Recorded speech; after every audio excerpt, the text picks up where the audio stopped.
Om Swastiastu. Assalamualaikum warahmatullahi wabarakatuh. Salam Namo Buddhaya dan salam sejahtera untuk kita semua. Baik, di sini kami dari kelompok 2 akan mempresentasikan materi mengenai unsur-unsur pembangunan ekonomi, yaitu penduduk, tenaga kerja, dan kapital. Sebelum lanjut, izinkan kami memperkenalkan diri terlebih dahulu. Perkenalkan anggota kelompok kami, yaitu yang pertama ada Nilo Putupadmayanti dengan 3 digit NIM terakhir 016. Yang kedua ada Niputu Putriasih dengan 3 digit NIM terakhir 026. Yang ketiga ada Nimadelina Karmila dengan 3 digit NIM terakhir 030. Yang keempat ada Niketut Sidarmayani dengan 3 digit NIM terakhir 041. Yang kelima ada Nilo Elia Chandra Dewi dengan 3 digit NIM terakhir 076. Dan yang terakhir ada Alfani Junaidi Putra dengan 3 digit NIM terakhir 248. Materi yang pertama yaitu ada penduduk. Materi ini akan disampaikan oleh saya sendiri. Yang pertama yaitu ada pengertian penduduk. Secara umum, penduduk diartikan sebagai sekumpulan manusia, individu yang tinggal di suatu wilayah yang hidup saling mengayomi, melindungi untuk mendapatkan kehidupan yang sejahtera bersama-sama, yang merupakan salah satu unsur dasar negara. Yang kedua yaitu pengertian penduduk menurut para ahli. Adapun beberapa pengertian penduduk yang dikemukakan oleh beberapa ahli, yaitu diantaranya yang pertama, menurut PNH Simanjuntak, penduduk merupakan sekumpulan orang yang menempati suatu wilayah sebagai tempat tinggal yang berdomisili di suatu negara. Yang kedua, menurut Si Jayanti dan Ar-Rahman, penduduk merupakan sekumpulan orang yang menempati sebuah wilayah yang tidak mempermasalahkan status kewarganegaraan. Yang ketiga, menurut Joni Purba, penduduk adalah orang yang menjadi dirinya sendiri, anggota masyarakat dan warga negara, anggota keluarga yang menempati suatu wilayah dalam waktu tertentu. Dan yang terakhir yaitu menurut Kartono Wiro Suharjo, penduduk ialah sejumlah orang yang mendiami sebuah wilayah tertentu, disebut penduduk terlepas dari status warga negaranya. Baik, yang kedua yaitu ada faktor yang mempengaruhi pertumbuhan penduduk. Adapun faktor yang mempengaruhi pertumbuhan penduduk yaitu yang pertama ada perpindahan atau migrasi, yang kedua ada kelahiran atau fertilitas, yang ketiga ada komposisi penduduk, dan yang terakhir ada kematian atau mortalitas. Yang pertama yaitu perpindahan atau migrasi. Perpindahan berpengaruh besar terhadap pertumbuhan penduduk, baik itu perpindahan individu, keluarga, atau kelompok tertentu. Yang kedua yaitu kelahiran. Kelahiran atau fertilitas merupakan faktor yang berpengaruh besar dalam perkembangan jumlah penduduk. Yang pesat karena angka kelahiran maka menjadi faktor yang besar dalam kehidupan untuk jumlahnya. Yang ketiga yaitu ada komposisi penduduk. Adapun beberapa komposisi penduduk akan kita uraikan, yaitu yang pertama ada komposisi penduduk berdasarkan usia dan gender. Sistem pengelompokan usia dan gender digambarkan dalam sebuah grafik berbentuk batang secara garis horizontal. Pengelompokan dengan usia ini terbagi menjadi struktur penduduk anak muda dengan usia 15 tahun mencapai angka 35%, sedangkan angka penduduk dewasa atau tua yang usianya mencapai 65 tahun ke atas hanya mencapai trafik 3%. Yang kedua, struktur dari penduduk yang tua mencapai kebalikan dari penduduk yang muda. Yang selanjutnya yaitu komposisi penduduk berdasarkan angkatan kerja. Umumnya, usia penduduk yang 15 tahun ke atas aktif melakukan kegiatan ekonomi, yang meliputi penduduk yang masih aktif bekerja, ada golongan penduduk yang usianya bekerja namun untuk sementara waktu tidak bekerja, dan yang terakhir ada terdapat golongan penduduk yang aktif untuk berusaha mencari pekerjaan. Terdapat analisis atau hal yang perlu diketahui saat akan mencari kerja, yaitu TPAK atau tingkat partisipasi angkatan kerja. TPAK adalah jumlah angkatan kerja dibagi jumlah penduduk usia kerja dikali 100%. Yang selanjutnya yaitu ada komposisi penduduk berdasarkan ketergantungan. Angka perbandingan yang dapat menunjukkan ukuran atau kapasitas besar beban yang menjadi tanggungan kelompok golongan usia yang produktif atas kelompok usia tidak atau belum produktif. Golongan penduduk yang merupakan golongan penduduk yang produktif antara lain yaitu usia penduduk 15 sampai dengan 64 tahun. Sedangkan usia golongan penduduk yang tidak produktif mulai dari 15 tahun ke bawah. Sedangkan yang berusia 65 tahun ke atas merupakan golongan penduduk yang tidak lagi produktif. Adapun rumus hitungannya yaitu sebagai berikut. DE sama dengan penduduk dengan usia 0 sampai 14 tahun ditambah penduduk dengan usia lebih dari 65 tahun dibagi penduduk dengan usia 15 sampai 64 tahun dikali 100. Berdasarkan ketergantungan, komposisi penduduk ini terdiri atas 3 bagian, yaitu yang pertama ada penduduk tingkat rendah, yaitu kurang dari 30 tahun. Yang kedua penduduk tingkat sedang, yaitu 30 sampai 40 tahun. Dan yang ketiga yaitu penduduk tingkat tinggi, lebih dari 41 tahun. Yang selanjutnya yaitu ada kematian atau mortalitas. Kematian merupakan faktor berkurangnya pertumbuhan penduduk, namun tidak terlalu berpengaruh karena angka kelahiran juga tidak jauh jumlahnya dengan angka kematian itu sendiri. Yang selanjutnya yaitu permasalahan kependudukan di Indonesia.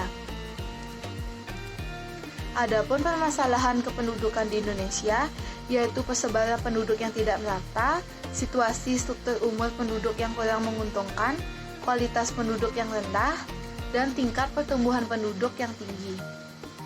Yang pertama yaitu persebaran penduduk yang tidak merata. Persebaran atau distribusi penduduk adalah bentuk penyebaran penduduk di suatu wilayah atau negara, apakah penduduk tersebut tersebar merata atau tidak. Kepadatan penduduk erat kaitannya dengan kemampuan wilayah dalam mendukung kehidupan penduduknya. Daya dukung lingkungan dan berbagai daerah di Indonesia tidak sama. Faktor-faktor yang dapat mempengaruhi daerah di Indonesia yaitu adanya ketidakmerataan jumlah penduduk meliputi faktor kependudukan dan ketenagakerjaan, seperti laju pertumbuhan penduduk dan tersedianya lapangan kerja. Kemudian faktor pendidikan seperti fasilitas pendidikan yang tersedia, ada kesadaran pendidikan masyarakat. Yang selanjutnya yaitu ada faktor kesehatan seperti tersedianya sarana kesehatan yang memadai. Kemudian faktor perumahan dan lingkungan hidup seperti tersedianya hunian yang layak dan akses terhadap air bersih yang mudah.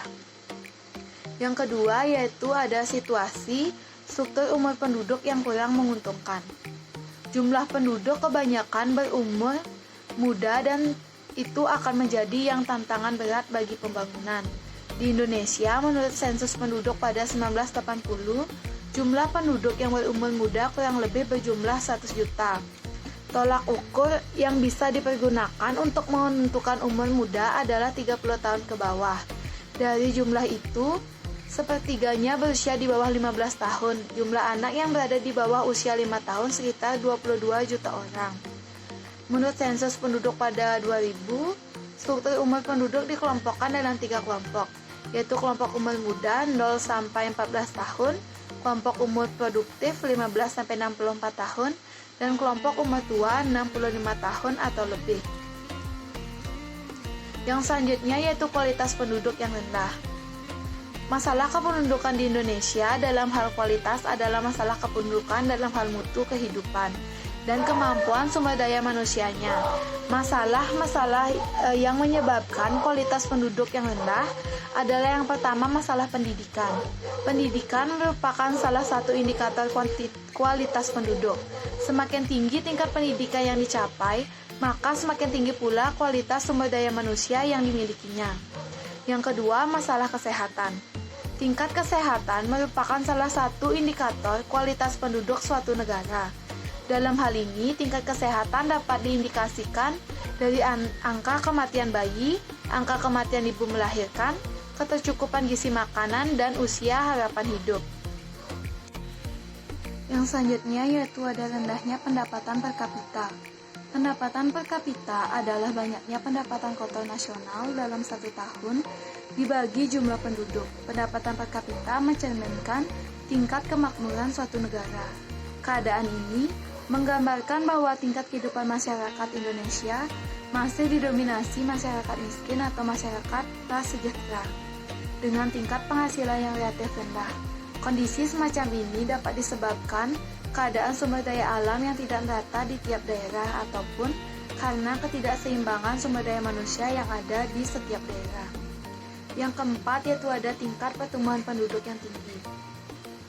Pertumbuhan penduduk yang tinggi, laju pertumbuhan penduduk yang tinggi disebabkan angka kelahiran yang tinggi dengan menurunnya angka kematian. Laju pertumbuhan penduduk tinggi dan terjadi dalam kurun waktu cepat inilah yang memicu terjadinya ledakan penduduk.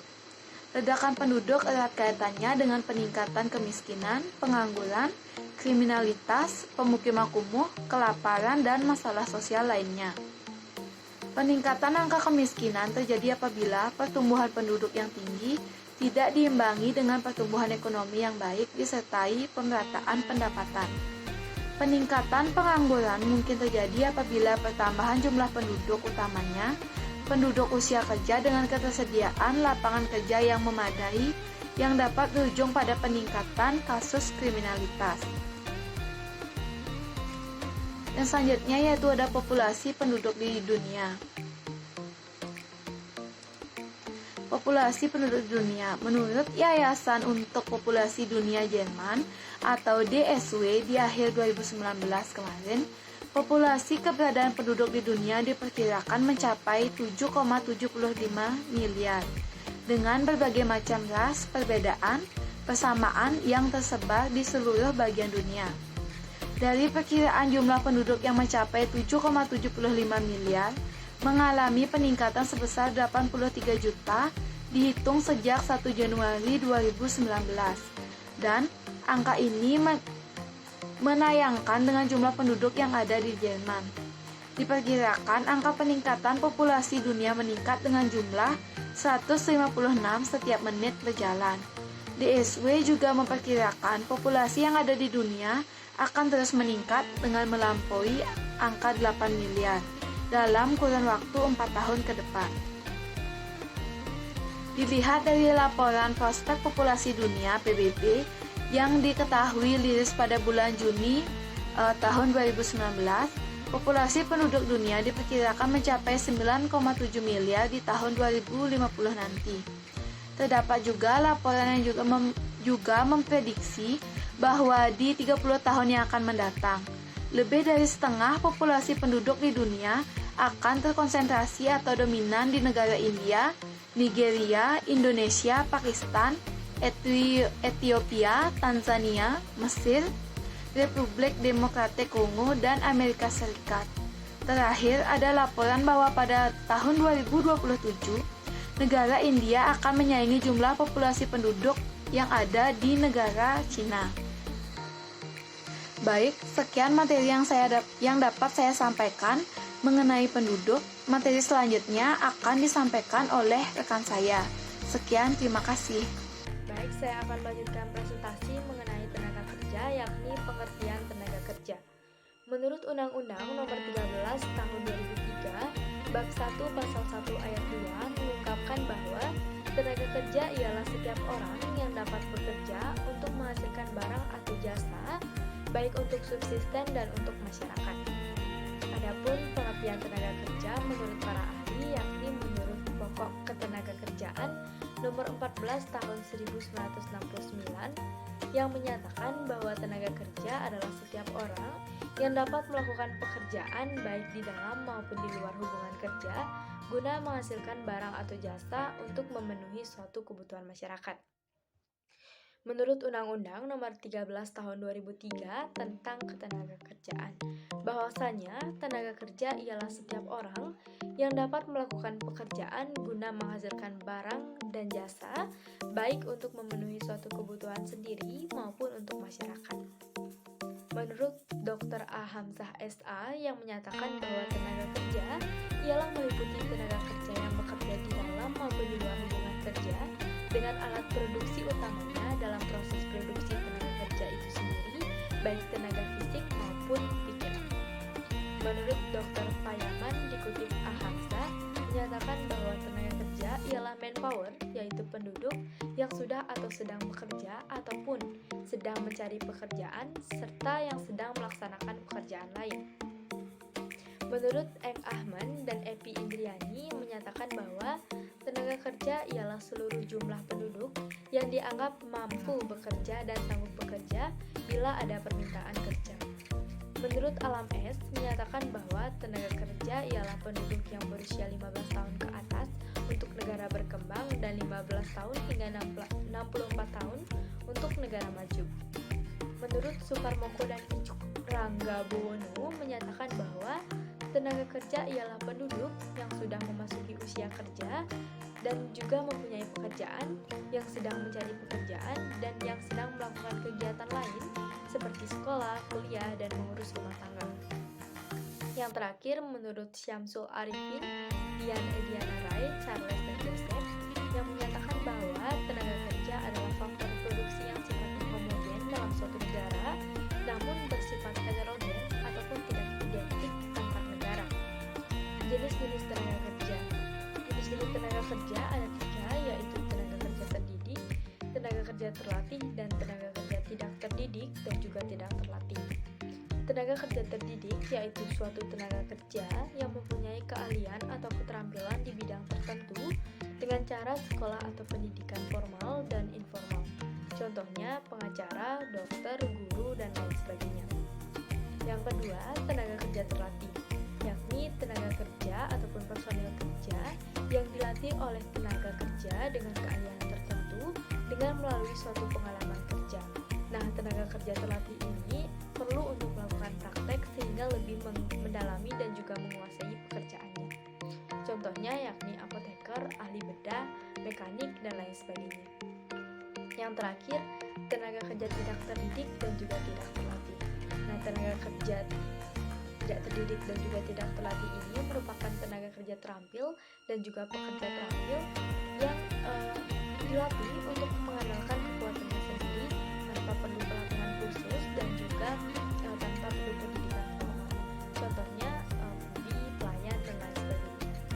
Selanjutnya yakni kebijakan tenaga kerja. Kebijakan tenaga kerja adalah sebuah kebijakan untuk membagi tenaga kerja dalam proses produksi. Misalnya saja dalam proses penyulingan sebagai berikut. Nah, dalam penyulingan, tenaga kerja yang diperlukan dalam proses produksi relatif tidak terlalu banyak. Tenaga kerja untuk proses produksi hanya membutuhkan 3 orang per proses penyulingan. Nah, jika dalam satu hari perusahaan melakukan 2 kali proses penyulingan, maka diperlukan 6 orang pekerja yang tidak tetap perharinya per ketel, di mana diasumsikan bahwa pengusaha memiliki 2 ketel. Para pekerja tersebut biasanya dibayar secara borongan untuk 1 kali proses penyulingan. Nah, proses penyulingan tersebut membutuhkan waktu antara 6 sampai 8 jam. Dan dalam satu hari dapat dilakukan 2 hingga 3 kali penyulingan per ketelnya.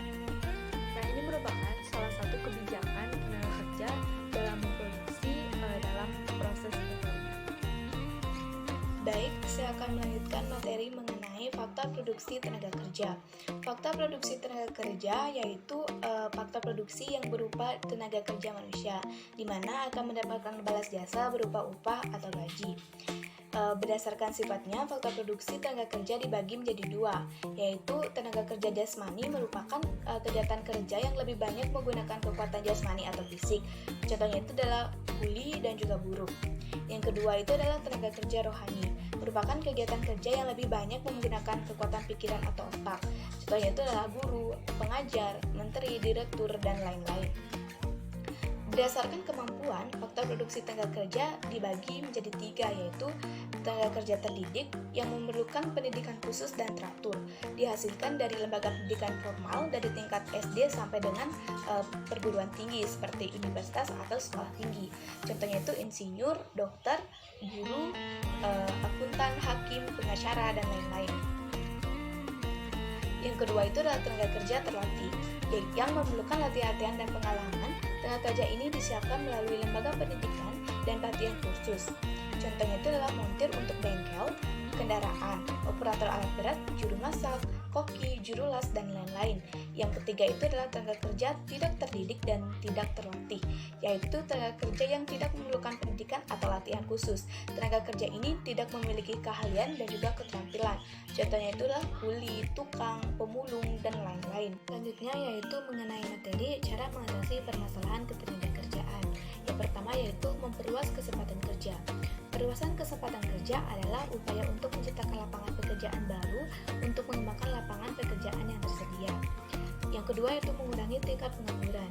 Pengangguran merupakan permasalahan ketenagakerjaan di mana mengurangi pengangguran merupakan problematika yang perlu untuk dituntaskan sesegera mungkin. Yang ketiga yaitu meningkatkan kualitas angkatan kerja dan tenaga kerja. Melakukan pelatihan dan penyuluhan kepada tenaga kerja merupakan salah satu upaya untuk meningkatkan kualitas angkatan kerja dan tenaga kerja. Yang keempat yaitu meningkatkan kesejahteraan tenaga kerja. Kesejahteraan tenaga kerja penting untuk mengatasi permasalahan ketenagakerjaan saat ini, yaitu dengan memberikan sertifikat ketenagakerjaan ataupun tunjangan ketenagakerjaan. Yang kelima yaitu menurunkan jumlah angkatan kerja. Menurunkan jumlah angkatan kerja merupakan salah satu upaya untuk mengatasi permasalahan ketenagakerjaan, yaitu mengenai materi angkatan kerja. Angkatan kerja ialah golongan kerja dalam suatu pekerjaan. Biasanya angkatan kerja dipakai untuk memvisualkan orang-orang yang bekerja untuk suatu perusahaan atau industri, akan tetapi juga disusun untuk kawasan geografis, misalnya perkotaan, pedesaan, dan negara bagian. Pengertian angkatan kerja menurut para ahli. Yang pertama yaitu menurut BPS. Menurut pendapatan dari BPS, angkatan kerja ialah penduduk dengan umur kerja yang ingin bekerja maupun lagi sedang mencari pekerjaan. Yang kedua yaitu menurut Sumarsono. Menurut pendapat dari Sumarsono, angkatan kerja ialah bagian yang sanggup dan siap untuk menjalankan suatu pekerjaan. Yang ketiga yaitu menurut Undang-Undang Nomor 20 Tahun 1999 Pasal 2 Ayat 2 adalah penduduk usia kerja yaitu 15 tahun dan lebih yang bekerja ataupun mempunyai pekerjaan. Dengan kata lain, angkatan kerja adalah kelompok penduduk dalam usia kerja yang bekerja atau sedang mencari pekerjaan. Angkatan kerja disebut juga dengan kelompok usia produktif. Selanjutnya yaitu menurut Undang-Undang Nomor 13 Tahun 2003 adalah setiap orang yang mampu melakukan pekerjaan guna menghasilkan barang dan jasa, baik untuk memenuhi kebutuhan sendiri maupun masyarakat. Pemerintah terus mengupayakan peningkatan mutu tenaga kerja dengan cara membekali masyarakat dengan keterampilan sehingga dapat memasuki lapangan pekerjaan sesuai dengan yang dikehendaki. Menurut Prof. Sumirto Jojo Hadikusumo, mendefinisikan tenaga kerja yaitu labor force sebagai bagian dari jumlah penduduk yang mempunyai pekerjaan atau yang sedang mencari kesempatan untuk melakukan pekerjaan yang produktif. Selanjutnya yaitu menurut Suroto, angkatan kerja dapat didefinisikan sebagai berikut: sebagai dari jumlah penduduk dalam usia kerja yang mempunyai dan tidak mempunyai pekerjaan, yang telah mampu dalam arti secara fisik dan mental secara yuridis tidak kehilangan kebebasannya untuk memilih dan melakukan pekerjaan tanpa ada urusan paksaan. Yang terakhir yaitu menurut Paiman Simanjuntak, yang dimaksud angkatan kerja adalah penduduk yang berusia 15 tahun ke atas yang mempunyai pekerjaan tertentu dalam satu kegiatan ekonomi dan mereka yang tidak bekerja tetapi sedang mencari pekerjaan. Baik, yang selanjutnya itu ada macam-macam angkatan kerja, di mana ada dua kategori yaitu berdasarkan kerjanya dan juga berdasarkan pengangguran. Untuk berdasarkan kerjanya ada dua juga yaitu bekerja maksimum dan juga setengah menganggur. Untuk kerja maksimum ialah angkatan kerja yang menggunakan jam kerja secara maksimum dalam kerjanya yang kurang lebih 8 hingga 10 jam per hari. Untuk setengah menganggur adalah pekerja yang menggunakan waktu kerja yang kurang yang dapat dilihat dari bentuk jam kerja, kapasitas kerja, dan juga perolehannya. Untuk berdasarkan penganggurannya itu ada 6 macam. Yang pertama adalah friksional. Pengangguran friksional ialah pengangguran yang berlangsung karena kesusahan sementara dalam mencari pekerja. Yang kedua adalah pengangguran musiman, yang dimana kondisi menganggur yang berlangsung karena perubahan musim, misalnya petani. Lalu yang ketiga adalah pengangguran siklikal, yang dimana pengangguran berlangsung karena efek dari naik turunnya aliran dalam ekonomi yang menimbulkan berlangsungnya permohonan tenaga kerja yang lebih minim dibandingkan dari permohonan tenaga kerjanya. Lalu adalah pengangguran struktural, yang dimana pengangguran ini ditemukan terdapat pergantian dalam susunan atau struktur perekonomian. Lalu pengangguran teknologi adalah pengangguran dipakai dalam prosedur pembuatan yang selalu berganti. Lalu pengangguran karena yang terakhir adalah pengangguran karena kurangnya permintaan agregat, yang dimana ini berlangsung karena terdapat permohonan total masyarakat yang didasarkan pada aktivitas penanaman modal. Faktor-faktor angkatan kerja, yang dimana yang pertama adalah jumlah dan sebaran usia penduduk, yang dimana penduduk yang berusia lebih dari batas tertentu dianggap masuk ke dalam usia kerja. Misalnya, seorang anak yang berusia di atas 10 tahun aktif bekerja, maka dapat disimpulkan bahwa dia dari angkatan kerja. Lalu adalah pengaruh keaktifan bersekolah, yang dimana adalah penduduk usia muda yang masih sekolah tidak dianggap sebagai angkatan kerja. Yang ketiga adalah peranan kaum wanita dalam perekonomian. Wanita yang bekerja dalam urusan rumah tangga tidak dianggap sebagai bagian dari angkatan kerja. Lalu keempat adalah pertambahan penduduk yang tinggi, di mana setiap pertumbuhan jumlah penduduk cenderung akan menambah bagian penduduk yang tergolong angkatan kerja. Lalu adalah meningkatnya jaminan kesehatan. Dengan meningkatnya jaminan kesehatan, umur rata-rata penduduk bertambah. Umur rata-rata akan memperpanjang masa produktif setiap penduduk dalam melakukan pekerjaan, sehingga otomatis akan menambah jumlah angkatan kerja. Lalu kita masuk ke dalam dampak dari angkatan kerja, yang dimana yang pertama adalah timbulnya kemiskinan. Dengan menganggur tentunya seseorang tidak akan bisa memperoleh penghasilan bagaimanapun juga. Lalu yang kedua adalah makin beragamnya tindak pidana kriminal. Seseorang pasti dituntut untuk memenuhi kebutuhan pokok dalam hidupnya, terutama makan untuk tetap bisa bertahan hidup. Namun seorang pengangguran bisa saja dalam keadaan terdesak bisa melakukan tindakan kriminal seperti mencuri, mencopet, ataupun hingga membunuh satu sama lain demi sesuap nasi. Lalu ketiga adalah bertambahnya jumlah anak jalanan, pengemis, pengamen, perdagangan anak, dan sebagainya. Karena selain maraknya kriminal, akan bertambah pula para pengamen atau pengemis yang kadang kelakuannya mulai merasakan, karena mereka tak segan untuk mengancam pada korban atau bisa melukai apabila tidak diberi uang. Lalu adalah selanjutnya terjadi kekacauan sosial dan politik, seperti terjadinya demonstrasi atau perebutan kekuasaan. Lalu terganggunya kondisi psikis seseorang, misalnya terjadi pembunuhan akibat masalah ekonomi, terjadi pencurian dan perampokan akibat masalah ekonomi, rendahnya tingkat kesehatan dan gizi masyarakat, kasus anak-anak terkena busung lapar. Lalu adalah pengangguran bisa menyebabkan masyarakat tidak dapat memaksimalkan tingkat kemakmuran yang dicapainya. Hal ini karena pengangguran bisa menyebabkan pendapatan nasional real nyata yang dicapai masyarakat akan lebih rendah daripada pendapatan potensialnya atau yang seharusnya. Karena itu kemakmuran yang dicapai oleh masyarakat pun akan lebih rendah. Lalu yang terakhir adalah pengangguran akan menyebabkan pendapatan nasional dari sektor pajak berkurang. Hal ini karena tentunya pengangguran yang tinggi akan menyebabkan kegiatan perekonomian menurun, hingga pendapatan masyarakat itu akan menurun juga. Dengan demikian, pajak yang harus diterima dari masyarakat pun akan menurun. Jika penerimaan pajak menurun, dana untuk kegiatan ekonomi pemerintahan pun akan berkurang, sehingga kegiatan pembangunan pun akan terus menurun. Selanjutnya yaitu fungsi kapital. Dilihat dari fungsinya dalam pembangunan ekonomi, kapital mempunyai dua fungsi pokok, yaitu yang pertama, sebagai pendorong perkembangan ekonomi. Peran kapital sebagai pendorong meliputi investasi dalam pembangunan teknik, perbaikan dalam pendidikan, perbaikan dalam kesehatan, dan peningkatan keahlian. Yang kedua yaitu sebagai sumber menaikkan tenaga produksi. Dalam fungsi yang kedua ini, kapital tidak hanya berwujud pabrik, bangunan, maupun mesin-mesin, tetapi juga human capital. Kapital dalam jangka panjang berfungsi untuk menaikkan produktivitas. Keadaan kapital di negara berkembang relatif langka. Hal ini disebabkan oleh akumulasi kapital di negara-negara tersebut sedikit. Beberapa ekonom mengatakan bahwa kemiskinan di suatu negara itu dikarenakan kurangnya kapital. Kapital dianggap faktor yang sangat penting dalam menentukan pertumbuhan ekonomi. Materi selanjutnya yaitu sumber kapital untuk pembangunan.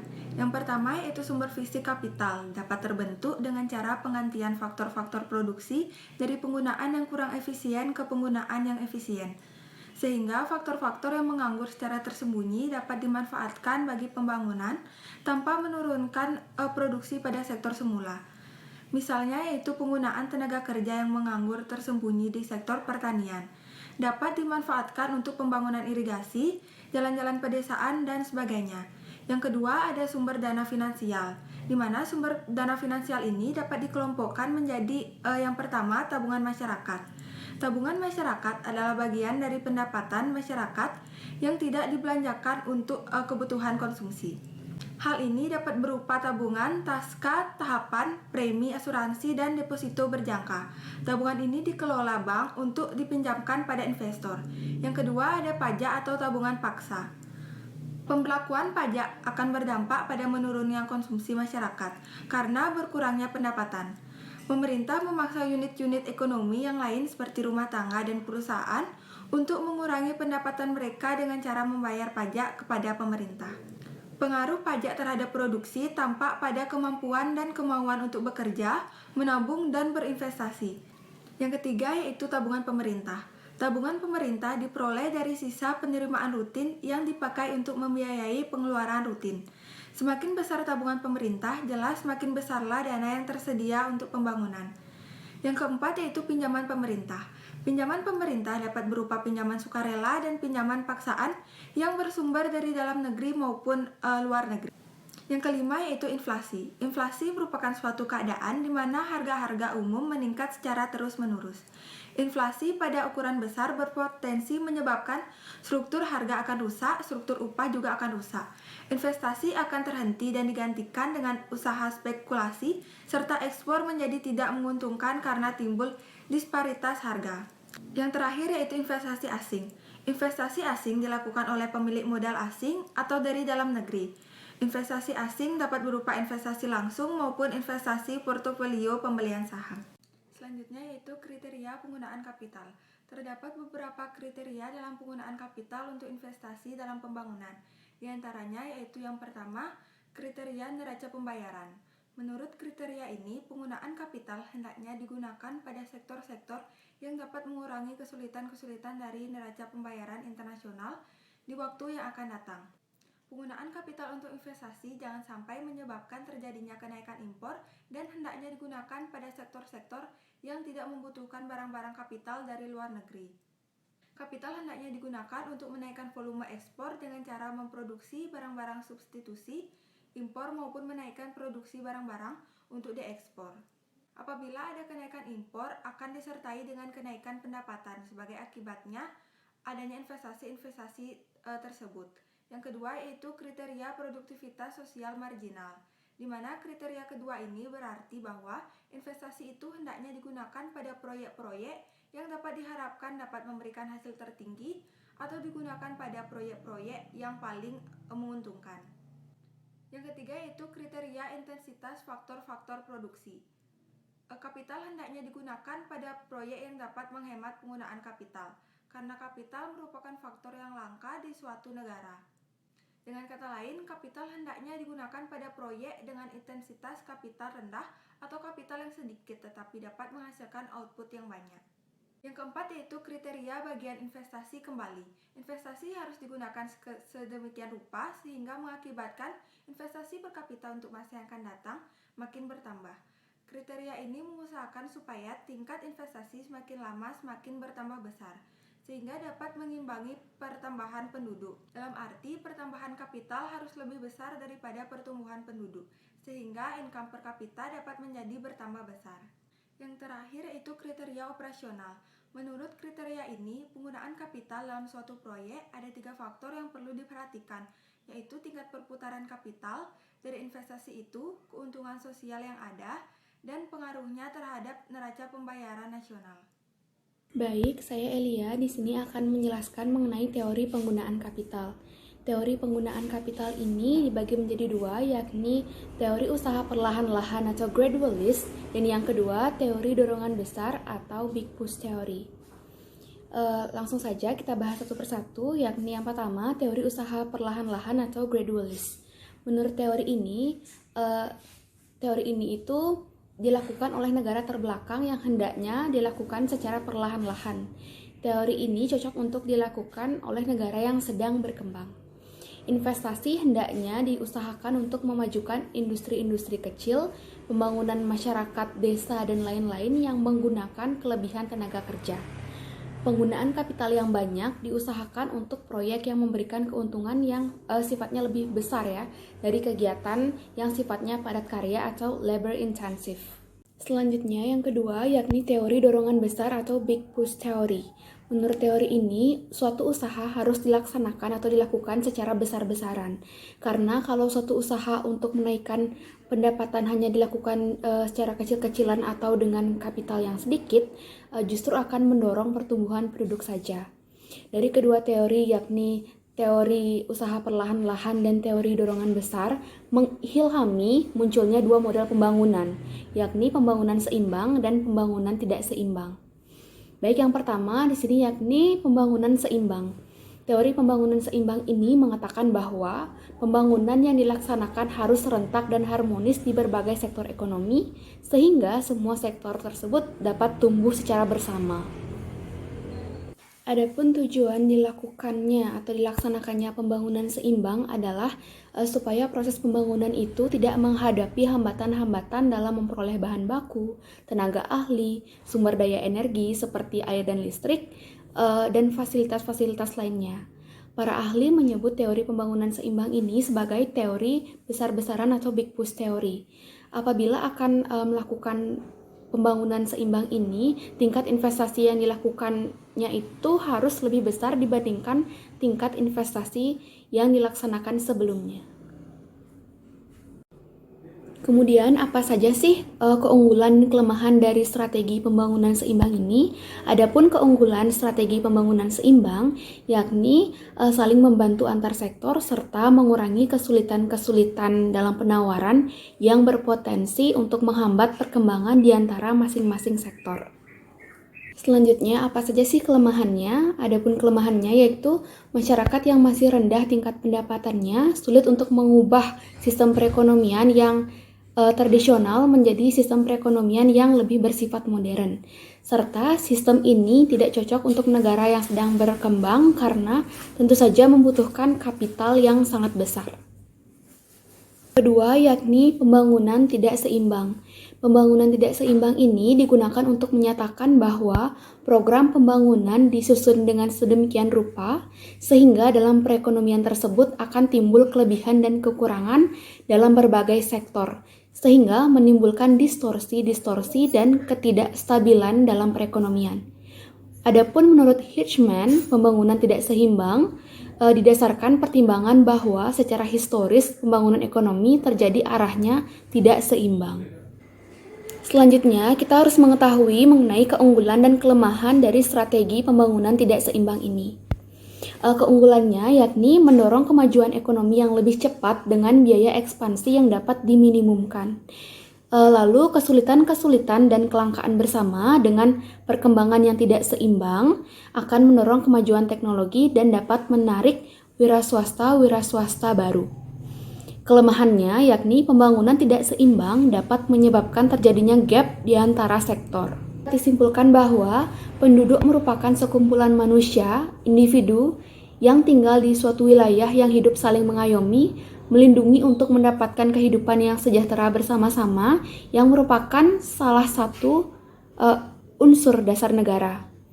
Faktor yang mempengaruhi terjadinya pertumbuhan penduduk yaitu kelahiran, kematian, perpindahan, dan komposisi penduduk. Tenaga kerja ialah setiap orang yang dapat bekerja untuk menghasilkan barang atau jasa, baik itu untuk subsistem dan untuk masyarakat. Angkatan kerja ialah golongan kerja dalam suatu pekerjaan. Biasanya angkatan kerja ini dipakai untuk memvisualkan orang-orang yang bekerja untuk satu perusahaan ataupun satu industri. Akan tetapi juga disusunkan pada kawasan geografis misalnya perkotaan, pedesaan, dan negara bagian. Modal atau kapital adalah segala bentuk kekayaan yang dipergunakan baik secara langsung maupun tidak langsung dalam produksi untuk menciptakan atau menambah output. fungsi kapital yaitu sebagai pendorong ekonomi dan sebagai sumber menaikkan tenaga produksi. Selain itu, ada beberapa kriteria kapital yaitu kriteria neraca pembayaran, kriteria produktivitas sosial marginal, kriteria intensitas faktor-faktor produksi, serta kriteria bagian investasi kembali dan kriteria operasional.